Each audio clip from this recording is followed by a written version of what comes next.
જય ભીમ દોસ્તો. તો આજે આપણે એક પુસ્તક લોન્ચ કર્યું છે અને આ વિડીયો સાથે ડિસ્ક્રિપ્શનમાં એની લિંક પણ આપેલી છે. પુસ્તકનું નામ છે કર્ણનું આરોપનામું. આપણે સૌ મહાભારતના કર્ણ સાથે પરિચિત છીએ. બ્રાહ્મણો જ લખેલી વાર્તા છે, કાલ્પનિક વાર્તા છે. તેમ છતાં તે શૂદ્ર હોવાથી, એક સારથી પુત્ર હોવાથી તેની સાથે કેટલો ભેદભાવ થાય છે એ આપણે સૌ સારી રીતે જાણીએ છીએ. અને શૂદ્ર, હિન્દુ વર્ણ વ્યવસ્થાની અંદર જેને શૂદ્ર કહ્યા છે એ આજના સમયમાં SC ST OBC છે કે એ લોકોને શિક્ષણનો અધિકાર, ધર્મ પ્રમાણે બ્રાહ્મણોએ વર્ણ વ્યવસ્થાના શૂદ્રોને શિક્ષણનો અધિકાર નથી આપ્યો, સંપત્તિનો અધિકાર નથી આપ્યો, સત્તાનો અધિકાર નથી આપ્યો. આપણે સોશિયલ મીડિયામાં જોતા હોઈએ છીએ કે અંગ્રેજો સામે તો અમે લડ્યા હતા અને મોગલો સામે અમે લડ્યા હતા, પણ તમે દલિત, આદિવાસી, ઓબીસીને શસ્ત્ર ધારણ કરવાનો અધિકાર ના આપો, શસ્ત્ર વિદ્યા ના શીખવાડો તો એ ક્યાંથી લડે? બ્રાહ્મણો કહે કે અમે બહુ જ્ઞાની હતા, અમે બહુ હોશિયાર હતા, અમે ફલાણું લખ્યું, ઢીકણું લખ્યું. પણ તમે દેશની 85% વસ્તી એવી દલિત, આદિવાસી, ઓબીસીને અને મહિલાઓને પણ, તમામ મહિલાઓ, એ પછી ક્ષત્રિયોની મહિલા હોય, વાણિયાઓની મહિલા હોય કે બ્રાહ્મણની મહિલા હોય, એને પણ શિક્ષણનો અધિકાર નહોતો આપ્યો. વર્ણ વ્યવસ્થા પ્રમાણે અને બ્રાહ્મણોએ જે ગ્રંથો લખ્યા છે એ પ્રમાણે મહિલાઓને પણ શૂદ્ર કીધી છે અને દરેક મહિલાને શૂદ્ર કીધી છે. બ્રાહ્મણની મહિલાને પણ શૂદ્ર કીધી છે. તો એ મહિલાઓને પણ એમણે અધિકાર નહીં આપ્યો. એટલે શિક્ષણનો અધિકાર તો તમે સમજો કે 5-7% બ્રાહ્મણ, ક્ષત્રિય, વૈશ્ય અને મહિલાઓને બાદ કરીને ખાલી પુરુષો એમને જ હતો. એમાં પણ બ્રાહ્મણને જ બધું શિક્ષણ લેવાનો અધિકાર, ક્ષત્રિયોને બધા શિક્ષણનો અધિકાર નહીં. એમને ખાલી શસ્ત્ર વિદ્યા અને રાજ્ય ચલાવવા પૂરતું શિક્ષણ લેવાનું, અને વાણિયાઓ શિક્ષણ લેવાનું ધંધો કરવા માટેનું. વેદનું પાઠન, વેદો બીજાને ભણાવવા, એ બધા અધિકારો બ્રાહ્મણોએ પોતાની પાસે રાખેલા. અને આ બધું જ પુરાણોમાં, સ્મૃતિઓમાં લખેલું છે. તો આજે જે આપણા દેશમાં સ્થિતિ છે અને અનામતનો જે વિરોધ કરી રહ્યા છે એ બધા આ માનસિકતાવાળા લોકો છે. જેમ આપણા દેશનું બંધારણ, ભારતનું બંધારણ, સંવિધાન છે, બાબા સાહેબે લખેલું છે, એ રીતે બ્રાહ્મણોએ પોતાના બ્રાહ્મણ ધર્મ માટે, 4 વર્ણમાં લોકોને વહેંચવા માટે, જાતિવાદ ફેલાવવા માટે મનુસ્મૃતિ નામનું પુસ્તક લખેલું છે. એ મનુસ્મૃતિ એ બ્રાહ્મણોનું બંધારણ છે. એટલે તમે જ્યારે મનુસ્મૃતિ મુર્દાબાદ બોલો તો જેટલા જાતિવાદી બ્રાહ્મણો છે, વર્ણવાદી બ્રાહ્મણો છે, એ બધાને મરચા લાગે છે. અને અમે જોઈ રહ્યા છીએ, આપણે સૌ જોઈ રહ્યા છીએ કે જે મનુસ્મૃતિમાં લખેલું છે એનું પાલન આજે વિવિધ રીતે આપણા દેશમાં થઈ રહ્યું છે. તો એ બધી બાબતોનું સંકલન, બધી તો ના કહેવાય પણ જેટલી અમારા ધ્યાને આવી એ તમામ બાબતોનું સંકલન કરીને આધાર પુરાવા અને માહિતી સાથે, આંકડા સાથે આપણે આ એક પુસ્તક કર્યું છે. અને પુસ્તકનું નામ છે કર્ણનું આરોપનામું, કે કર્ણ એટલે SC ST OBC આ પુસ્તક લખીને જાતિવાદી, વર્ણવાદી લોકો પર આરોપ લગાવે છે કે આ દેશની પત્તર તમે લોકોએ ફાડી છે. આ પુસ્તક મુખ્ય રૂપે લખ્યું છે પ્રોફેસર જયેશ વરિયાએ. એમાં થોડું ઘણું કામ મેં કરેલું છે અને એમના આગ્રહથી સહલેખક તરીકે મારું નામ લખેલું છે. તેમાં KB બાબરિયા સાહેબ, પ્રજાપતિ સાહેબ અને રજનીકાંતભાઈ ભારતીય, આ ત્રણેયનો એક આર્ટિકલ આમાં લીધેલો છે. એ સાથે પ્રોફેસર હેમંતકુમાર શાહ, અર્થશાસ્ત્રના પ્રોફેસર, ભૂતપૂર્વ આચાર્ય, તેમણે આનું પ્રૂફ રીડિંગ કરી આપ્યું છે. પુસ્તકમાં મુદ્દાઓ શું શું છે એની આપણે ચર્ચા કરીએ. સૌથી પહેલું છે કે સરકારી નોકરીઓ શું છે. આપણે બધા એમ માનીએ છીએ કે સરકારી નોકરી એટલે કાયમી પગાર, પછી મરવા સુધીની ચિંતા નહીં, પછી લાભો મળે, TADA મળે. પણ આ એનાથી વિશેષ વસ્તુ છે સરકારી નોકરીઓ.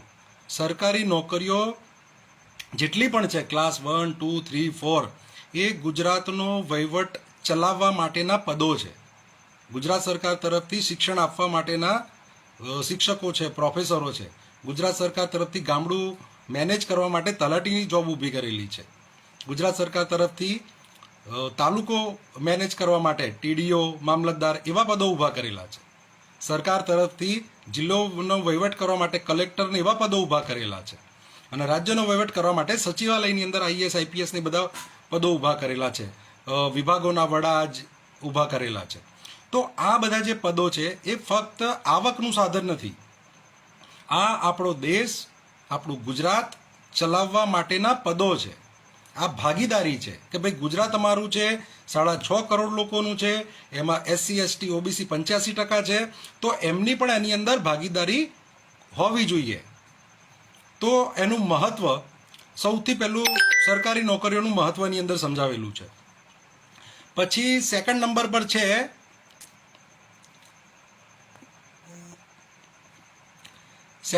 પર છે જીપીએસસીનું મહત્વ શું છે, કે જીપીએસસીની નોકરી કેમ અગત્યની છે.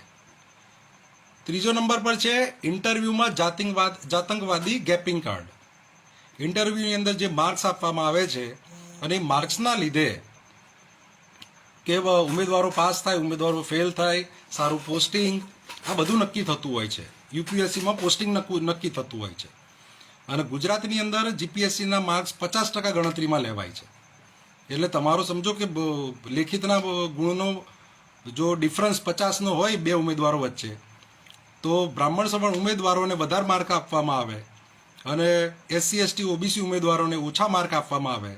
બેવનો સરવાળો કરો લેખિત અને ઇન્ટરવ્યુનો, એટલે બ્રાહ્મણ સવર્ણ પાસ થઈ જાય અને આપણો કર્ણ જે ધુરંધર હોય એ ફેલ થઈ જાય. તો આવા એક નહીં અસંખ્ય દાખલા, અસંખ્ય રિઝલ્ટ આ પુસ્તકની અંદર આપવામાં આવ્યા છે. ઇન્ટરવ્યુ પ્રથામાં સુધારો. કેટલાક લોકો દલીલો કરતા હોય છે કે આ પ્રકારનો સુધારો કરો, પેલા પ્રકારનો સુધારો કરો. તો એ સુધારો કરવાથી શું થશે, એનાથી શું પરિણામ મળશે, વાત આપણે આ પુસ્તકમાં કરેલી છે. પછી છે OBC, ST, SC ની સીટો કાપવાનું કાવતરું. આપણે ભરતીની જે જાહેરાતો જોતા હોઈએ છીએ એમાં તમે જોશો કે 1000ની ભરતી હોય તો એમાં 27% અનામત પ્રમાણે 270 સીટો હોવી જોઈએ. તો 270 સીટો હોતી નથી. આદિવાસીની 15% અનામત છે તો 15% પ્રમાણે 150 સીટો હોવી જોઈએ, પણ 150 સીટો હોતી નથી. દલિતોની 60% અનામત છે તો 60% પ્રમાણે 70 સીટો અનામત હોવી જોઈએ, પણ એ 70 સીટો અનામત હોતી નથી. તો એના ઉપર પણ આની અંદર વાત કરેલી છે. પછી રોસ્ટર શું છે, રોસ્ટર કેવી રીતે નિભાવે છે અને એમાં કેવી રીતે ગોટાળા કરે છે, અને બ્રાહ્મણ સવર્ણો રોસ્ટરની અંદર ગોટાળા કરીને વધારે સીટો પોતાના લોકોને કેવી રીતે ફાળવે છે. એમાં 200 પોઈન્ટ રોસ્ટર અને 13 પોઈન્ટ રોસ્ટર, આ બંને વિશે વાત કરેલી છે. પછી છે રોસ્ટર નિભાવવું કેમ જરૂરી છે. પછી છે અનામત નીતિનો ભંગ, કે આ અનામત નીતિ જે છે એનું પાલન જ નહીં કરવામાં આવતું. અત્યારે આ લોકો કહે છે કે અનામત કાઢો, પણ અનામત લાગુ જ નથી. 60% તો સીટો જાહેર નહીં થતી, 60% સીટોની ભરતી નહીં થતી અને એમણે દલિતોની અનામત કાઢી નાખવી છે. તો અનામત નીતિ આ લોકોએ લાગુ જ નહીં કરી, એ વિશે વાત કરેલી છે. ઇન્ટરવ્યૂ માટે ઉમેદવાર બોલાવવામાં પણ જાતિવાદ કરે છે. એ લોકો જોવે કે ભાઈ નિયમ પ્રમાણે 3 ગણા બોલાવવાના હોય, 5 ગણા બોલાવવાના હોય, પણ 3 ગણા 5 ગણા ઉમેદવાર બોલાવે તો પણ એમના સવાણો ઘટતા હોય. તો એ લોકો નિયમની બહાર જઈને ઇન્ટરવ્યૂ માટે વધારે લોકોને બોલાવે છે. આઉટસોર્સિંગ ભરતી, આઉટસોર્સ એટલે વર્ગ 3 અને 4માં અનામત ખતમ.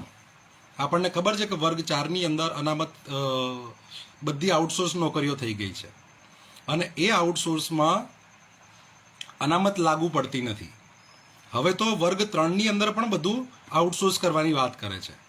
એટલે જ્યાં નોકરીઓ બધી જ્યારે પ્રાઇવેટ થઈ જશે, એટલે આઉટસોર્સ થઈ જશે, તો પછી ત્યાં અનામત નીતિ લાગુ નહીં થાય, તો ત્યાં SC, ST, OBCનું પ્રતિનિધિત્વ નહીં જળવાય. બીજું કે કાયમી નોકરી આપે તો પૂરો પગાર મળે, બધા બેનિફિટ્સ મળે. આઉટસોર્સની અંદર પૂરો પગાર ના મળે, બેનિફિટ્સ ના મળે. અને આપણે વારે ઘડે જાણીએ છીએ કે આઉટસોર્સની જે કંપનીઓ છે એ આઉટસોર્સ કર્મચારીઓના હક અધિકાર મારે છે, પૈસા મારે છે. એમને જે ફંડ આપવાના હોય, બીજા જે અન્ય લાભો આપવાના હોય એ પણ મારતા હોય છે. તો એની વાત પણ રજનીકાંત ભારતીએ એમના આર્ટિકલમાં કરી છે. લેટરલ એન્ટ્રી એટલે વર્ગ 1 અને 2માં અનામત ખતમ. આ એક નવું જ મોડલ આ ભાજપ અને એના પહેલાં કોંગ્રેસના લોકો પણ બ્રાહ્મણ સવર્ણો લઈ આવ્યા છે લેટરલ એન્ટ્રી, કે ભાઈ જે વિદ્વાન હોય, જેને અમુક ફિલ્ડનો અનુભવ હોય, એને ડાયરેક્ટ ક્લાસ 1 ને ક્લાસ 2 તરીકે ભરતી કરી લેવાની, કોઈ પરીક્ષા નહીં, કોઈ ઇન્ટરવ્યૂ નહીં, એટલે બધું નામનું. અને બધાની અંદર એમણે બ્રાહ્મણ સવર્ણોની ભરતી કરી છે. એસસી એસટી ઓબીસીની લોકો ભરતી કરતા નહીં, કારણ કે એમને ફિલ્ડના એક્સપર્ટ પ્રાઇવેટ સેક્ટરમાંથી ફક્ત બ્રાહ્મણ સવર્ણો જ મળે છે, એસસી એસટી ઓબીસી મળતા નહીં. તો આ લેટરલ એન્ટ્રીના નામે એમણે આરક્ષણ ખતમ કરી દીધું છે. NFS નોટ ફાઉન્ડ સુટેબલ, મતલબ કોઈ જગ્યાએ 3ની જાહેરાત પડી હોય અને 3 કદાચ એસસી એસટી ઓબીસી હોય, એમના બ્રાહ્મણ સવર્ણ ના મળે તો 3ને NFS કરી દેશે. આ જ રીતે પીએચડીમાં પણ NFS કરે છે કે પીએચડી સ્ટુડન્ટ તરીકે એમને લેવા હોય, પણ ત્યાં હવે દલિત જોવે, આદિવાસી જોવે, ઓબીસી જોવે, તો ભાઈ નોટ ફાઉન્ડ સુટેબલ, એના માર્ક્સ વધારે હોય, જગ્યા પણ ખાલી હોય, તેમ છતાં નોટ ફાઉન્ડ સુટેબલ કરી દે. તો એની વિગતવાર વાત નોટ ફાઉન્ડ સુટેબલની એની અંદર કરી છે. પ્રોબેશન પીરિયડમાં ચાલતો જાતિવાદ, પ્રોબેશન પીરિયડની અંદર જે ઉપરી અધિકારી હોય, જેમ કે પ્રોફેસર હોય, જો કોઈ લાગ્યો હોય પ્રોફેસર તરીકે, તો ઉપરી અધિકારી, ઉપરી એટલે એનો આચાર્ય હોય, તો આચાર્યએ ઉપર ભલામણ મોકલવાની હોય, ભાઈ આ ભાઈની વર્તણૂક કેવી છે, શું નહીં, એ મૂકે, એના પ્રમાણે એનો ગુણભર મુકાય અને આગળનું પછી એનું ભવિષ્ય નક્કી થાય. તો ત્યાં પણ બ્રાહ્મણ સવર્ણ એસસી એસટી ઓબીસી જોવાય છે અને એ પ્રમાણે જાતિવાદ થાય છે. તો એની વાત કરી છે. પછી છે યુનિવર્સિટીઓમાં જાતિવાદ. યુનિવર્સિટીની ભરતીઓમાં, કુલપતિની નિમણૂકમાં, રજિસ્ટ્રાર, પછી સારા પદો, આ બધી જગ્યાએ ફૂલ જાતિવાદ આ બ્રાહ્મણ સવર્ણો કરી રહ્યા છે. પછી છે શિક્ષણનું વેપારીકરણ, કે ભાઈ ગરીબ વર્ગના, કારણ કે સૌથી વધારે ગરીબો ક્યાં છે, એસસી એસટી ઓબીસીમાં છે, તો એ લોકોનું શિક્ષણ લેવું જ મોંઘું થઈ કરી દઈએ, શિક્ષણ એમને પહોંચી જ ના વળે, એના માટે તેને એમણે વેપારીકરણ ચાલુ કરી દીધું છે, પ્રાઇવેટ સેક્ટરને બધું સોંપવાનું ચાલુ કરી દીધું છે. અને તમે જુઓ કે દિવસે દિવસે પ્રાઇવેટ સ્કૂલોની ફી કેટલી બધી વધતી જાય છે, કે બ્રાહ્મણ સવર્ણનો બી ગરીબ હોય ને તો એને પણ ના પોસાય. પણ તેમ છતાં શિક્ષણનું વેપારીકરણ, સૌને શિક્ષણથી વંચિત કરવા માટે અને શિક્ષણ પર મુઠ્ઠીભર લોકોનો કબજો રહે એના માટે કરી દીધું. તો એની વિગતવાર વાત કરેલી છે. પછાત સમાજોને ઇરાદાપૂર્વક શિક્ષણ અને નોકરીથી વંચિત રાખવામાં આવે છે, એના ઉપર વાત કરેલી છે. પેપર લીક કે પછાત વર્ગો વિરુદ્ધ ષડયંત્ર, પેપર લીકથી કોનો ફાયદો થાય છે, કેટલા રૂપિયાનો ફાયદો થાય છે, એ બધી વાતો એની અંદર કરી છે. કે એકાદ વખત પેપર લીક હોય, એકાદ વખત ભૂલ હોય, પણ વર્ષોના વર્ષો ભૂલ ના હોય, ઉપરા છાપરી ભૂલો ના હોય. આટલું મોટું આંદોલન થઈ ગયું તો પણ 2 જગ્યાએ અત્યારે પેપર લીક થયું છે, અને આપણે ગુજરાતમાં પણ પેપર લીક થયું છે. તો આ પણ એક ષડયંત્રનો જ ભાગ છે. બદ ઇરાદાપૂર્વક આ લોકો પેપર લીક કરે છે, ભરતીઓ કેન્સલ કરાવે છે, એની વાત આપણે કરેલી છે. EWS નામે જાતિવાદ, આ પુસ્તક છાપ્યું એના પછી જ પાટીદાર મુખ્યમંત્રી ભૂપેન્દ્રભાઈ પટેલે જાહેરાત કરી છે કે 8 લાખની આવક મર્યાદા હવે 10 લાખ થઈ જશે. અમે અંદર 8 લાખની આવક મર્યાદા જ લખી છે, નવી આવૃત્તિમાં આપણે 10 લાખ લખી દઈશું. તો EWSની અંદર કેવી રીતે જાતિવાદ કર્યો છે એના ઉપર આ વાત કરી છે. અને બાકી બધાની સીટો ઘટે, જ્યારે આ લોકો રોસ્ટર નિભાવે ને, તો 100 જે બધા લેવાના હોય, 100ની સંખ્યામાં, 100ની જાહેરાત હોય તો દલિત 7%, આદિવાસી 15 હોવી જોઈએ, ઓબીસી 27 હોય, તો આ લોકોની ઘટેલી હોય. જ્યારે EWS 10% હોય તો એના બદલે 11, 12, 15 એવી જાહેરાતો આ લોકો બહાર પાડે છે. તો એની પણ ડિટેલમાં વાત કરેલી છે. કોલેજિયમ એટલે બ્રાહ્મણ સવર્ણનો જજ બનવાનો જ આતંકવાદ. આપણે જે કહીએ છીએ ને ન્યાયતંત્ર ખરાબ છે, ન્યાયાધીશો આલતુ ફાલતુ ચુકાદાઓ આપે છે, તો આ જજો કેવી રીતે બને છે, કેવી રીતે જાતિવાદ કરે છે, અને મુઠ્ઠીભર લોકો ન્યાયતંત્ર ઉપર ચડી બેઠા છે, એની વાત આની અંદર કરેલી છે.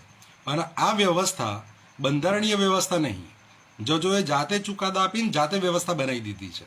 બંધારણમાં કોલેજિયમનો ક્યાંય ઉલ્લેખ નહીં, ના તો સંસદે કોઈ બિલ પાસ કરીને આ કોલેજિયમ વ્યવસ્થા બનાવી છે. પછી છે ગોદી મીડિયા નહીં, જાતંકવાદી મીડિયા, એનો લેટેસ્ટ અનુભવ આપણ સૌને થઈ ગયો. આરક્ષણ હટાવોની જે આ લોકોએ મુવમેન્ટ ચલાવી, ગુજરાતના મીડિયાવાળા તમે જુઓ, જેણે જેણે આરક્ષણનો વિરોધ કર્યો એ બધાની બાઇટ એ લોકોએ લીધી, એ બધાના ઇન્ટરવ્યૂ લીધા, એ બધાના પોડકાસ્ટ લીધા, પણ આરક્ષણના સમર્થનમાં કોઈના તમે વિડીયો, પોડકાસ્ટ કશું નહીં જોતા હો. નિષ્પક્ષ મીડિયા એ હોય કે આરક્ષણ કાઢવો એને પણ બેસાડે, આરક્ષણ બચાવો એને પણ બેસાડે અને બે વચ્ચે ચર્ચા કરાવે. પણ આ મીડિયાવાળા, જેના ગોદી મીડિયા કહે છે, જે અસલમાં જાતિવાદી, કોમવાદી, વર્ણવાદી આપણા દેશના ગદ્દાર મીડિયા છે, એ બ્રાહ્મણ સવર્ણોના હિત સાચવવા માટે આખા દેશને ગુમરાહ કરે છે. પછી છે વર્ગીકરણ નામે આરક્ષિત વર્ગની જાતિઓને અંદર લડાવવાનું ષડયંત્ર. સમજો કે ઓબીસી સમાજની વસ્તી 55-60% છે, આરક્ષણ આપ્યું છે 27%, બરાબર, અડધો આરક્ષણ આપેલું છે. એ 27%ની પણ ભરતી નહીં કરી અને એ લોકોએ કેટલાક લોકોને ઊભા કરી દીધા છે કે અમુક ઓબીસી અમીર થઈ ગયા ને અમુક ઓબીસી ગરીબ થઈ ગયા. જ્યારે પૂરા લાભો આપ્યા જ નહીં તો અમુક ગરીબ થઈ ગયા ને અમુક અમીર થઈ ગયા કેવી રીતે? પણ એ ષડયંત્ર આ બ્રાહ્મણ સવર્ણોએ ઘુસાડ્યું છે. કેટલાક ઓબીસીએ, મુઠ્ઠીભર ઓબીસી છે, પણ એમણે આ ઉપાડી લીધું છે.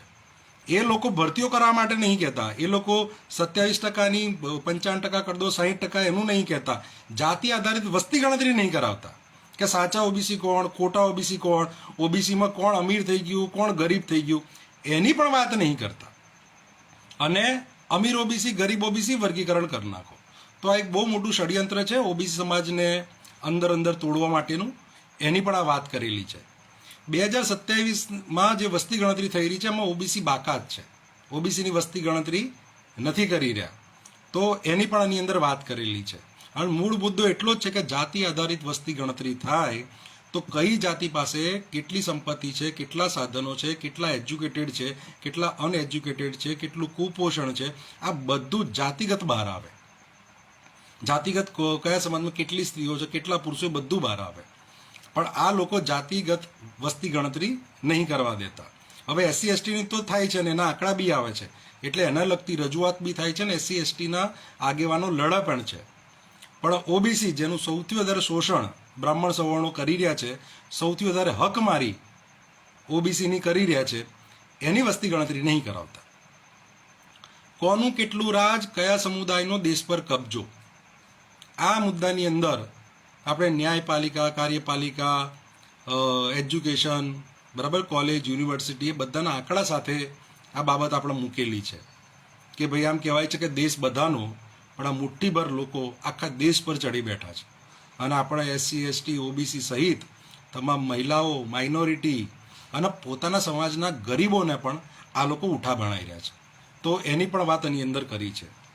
પછી બે અનુભવ લેખ છે, એક પ્રજાપતિ સાહેબનો છે અને એક કે બી બાબરિયા સાહેબનો છે. છેલ્લે 3-4 પાનાનું ચેપ્ટર છે ઉપાયો, કે આ તો બધી સમસ્યાની વાત કરી કે ભાઈ આવા આવી સમસ્યા છે, આવી તકલીફો છે, આ રીતે જાતિવાદ થાય છે, અહીં આગળ જાતિવાદ થાય છે, પણ એના ઉપાય શું?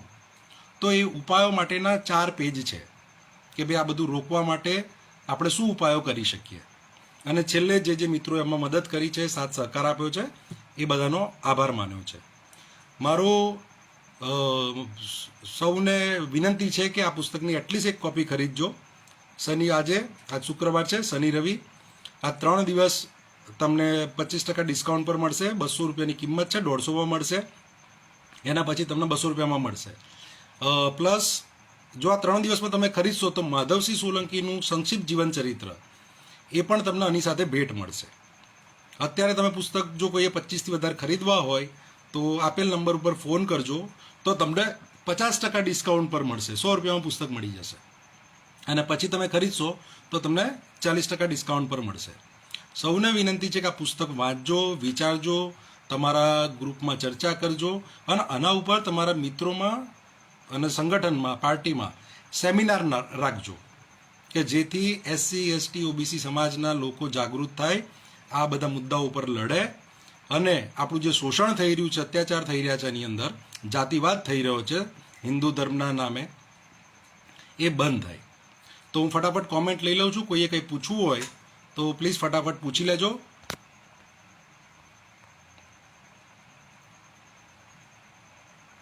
સૌને જય ભીમ ને સૌનો ખૂબ ખૂબ આભાર પુસ્તક વધાવી લેવા બદલ.